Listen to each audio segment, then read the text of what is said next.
इस वीडियो में हम डिस्कस करेंगे कि आजकल ये जो रेस चल रही है स्विगी के अनलिस्टेड शेयर्स में इन्वेस्ट करने की, ये कोई बहुत बड़ा स्कैम है या फिर सही में it's a very good opportunity.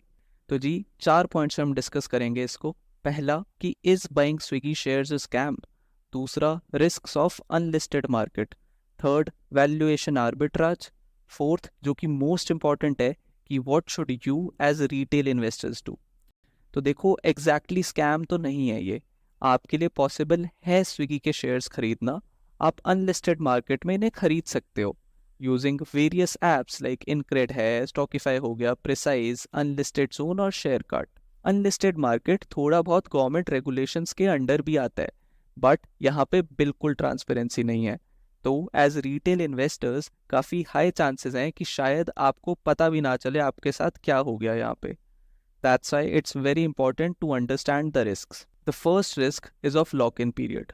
जब तुम अनलिस्टेड मार्केट में शेयर्स खरीदते हो using these apps, you become a promoter of the company, जिसका सिंपल से ये मतलब है कि यू कैन नॉट सेल अपने शेयर्स आईपीओ लिस्टिंग के 6 महीने बाद तक। और मज़े की बात तो ये है कि ये लॉक इन रिस्ट्रिक्शन सिर्फ रिटेल इन्वेस्टर्स के लिए है।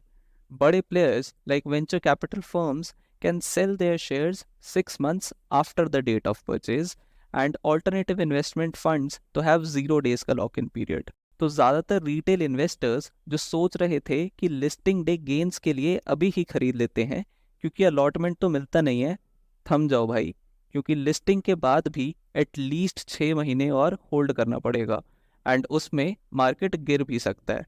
फ्लैशबैक में थोड़ा जाकर देखो जोमेटो के साथ भी क्या हुआ था, ऑलमोस्ट 50% गिर गया था उसका स्टॉक प्राइस लिस्ट होने के बाद। दूसरा बहुत बड़ा रिस्क इज लिक्विडिटी रिस्क। अब अनलिस्टेड मार्केट में इट्स नॉट लाइक जिस प्राइस पे तुम बाय कर पा रहे हो स्टॉक को उसी पे सेल भी कर पाओ। तो इसे ऐसे समझो कि अगर तुम 450 का शेयर बाय कर पा रहे हो तो उसका सेलिंग प्राइस उससे कम ही होगा। मान लो वो 430 के आसपास है, और अगर तुम्हें एक लार्ज क्वांटिटी सेल करनी है तो सेलिंग प्राइस और भी कम हो जाएगा। इनफैक्ट कुछ केसेस में तो ऐसा भी होता है कि retail investors are unable to sell their unlisted shares जब तक कंपनी अपना आईपीओ लेके नहीं आती। अब वैल्यूएशन आर्बिट्राज को भी डिस्कस कर लेते हैं। कुछ टाइम पहले स्विगी का अनलिस्टेड शेयर इनक्रेड पे मिल रहा था 389 का, शेयर कार्ट पे था 480 का और अनलिस्टेड जोन पे था 515 का। तो सेम टाइम पे तुम देख रहे हो कितना ज़्यादा डिफरेंस था स्विगी के अनलिस्टेड शेयर प्राइस में। ऐसा इसलिए है क्योंकि ट्रांसपेरेंसी ही नहीं है पूरे प्रोसेस में, और यही कोई बड़ा इन्वेस्टर होता उसे 350 से भी कम का शेयर मिल जाता। क्यों? क्योंकि पहला वो बल्क क्वांटिटी में खरीदता स्टॉक को एंड दूसरा वो डायरेक्टली जो बैंक आईपीओ करा रहा है उससे ले लेता। तो बीच में ये जो एप्स मिडलमैन बनकर घूम रही हैं, इनकी कोई ज़रूरत ही नहीं है उनको। तो जिस वैल्यूएशन पे स्विगी का अनलिस्टेड शेयर रिटेल जनता को मिल रहा है वो ऑलरेडी काफ़ी हाई है। तो फाइनली हम डिस्कस कर लेते हैं कि आपको एज रिटेल इन्वेस्टर्स क्या करना चाहिए। देखो पर्सनली मेरे को लगता है कि आपको थोड़ा रुकना चाहिए, let Swiggy get listed first, फिर आराम से डिसाइड कर लेना क्या करना है। क्योंकि lack of transparency, unregulated nature and strict lock in period सबसे ज़्यादा रिटेल इन्वेस्टर्स को ही नेगेटिवली अफेक्ट करता है। और आप ये बड़े एक्टर्स एंड यूट्यूबर्स को देख के फोमो में मत आओ। फोमो होता है फियर ऑफ मिसिंग आउट, कि उनको तो मिल गया पर आपको नहीं मिल पाया क्योंकि उन्होंने बहुत ही कम प्राइस पे खरीदा था इसको एंड उसके बाद इसकी हाइप बनाना शुरू किया।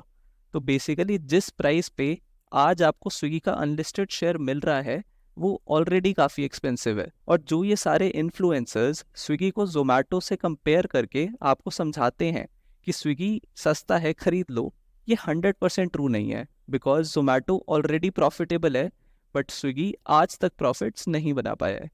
दूसरा, ब्लिंकिट जो जोमेटो का क्विक कॉमर्स बिजनेस है वो बहुत ही अच्छा परफॉर्म कर रहा है।